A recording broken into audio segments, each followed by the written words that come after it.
Panibagong araw na naman. So, hi sa atin guys. Samahan nyo naman ako dito. Hinihiwa ko pala yung chicken kasi may gagawin si amo. Ang gagawin ko dito ay hiwain ko lang. Tapos pagkatapos hugasan. Hindi naman masyadong maliit kasi ilalagay ko lang yan siya sa blender. Pag-blend kasi ni madam kasi kailangan niya daw na gusto niya yung mga maliliit talaga.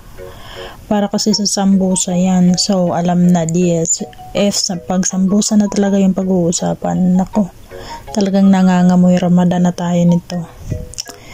Ready na naman ba ang katawan natin? So, sa kapwa OFW dyan, ready na naman ba tayo sa puyatan?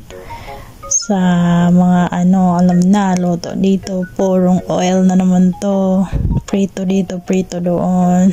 Makikita naman natin yung mga pagkain nila sa isang buwan, paulit-ulit lang, pero nakakaano lang kasi kukontrol mo din yung pagkain, pati ikaw na hindi ka naman bilong sa kanila, I mean hindi ka naman kagaya nila, pero na-feel mo rin at parang yung tipong nag-aano ko na rin, yung hindi ka na rin kumakain kasi nasanay ka rin at saka yung tiyan mo parang alam na din yung ganong bagay.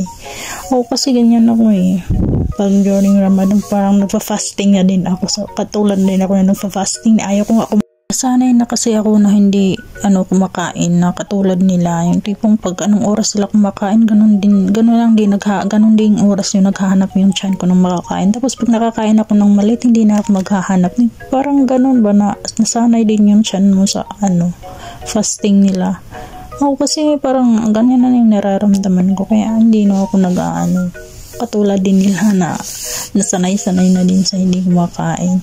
So ito, biniblend ko na yung chicken pagkatapos kong hugasan. Hindi naman masyadong maliliit. Yung tamang-tama lang kasi kailangan kasing tama lang ilagay sa wrapper ng sambusa. Kailangan kasing yan i-ready ko lang ang lahat ng yan tapos si amo na yung bahala. Yan nga, umalis muna ako sandali tapos nagbihis, diba? Parang nag-transition. Kasi nagbihis ako ng dumihan yung damit ko. Nilabhan ko rin yan.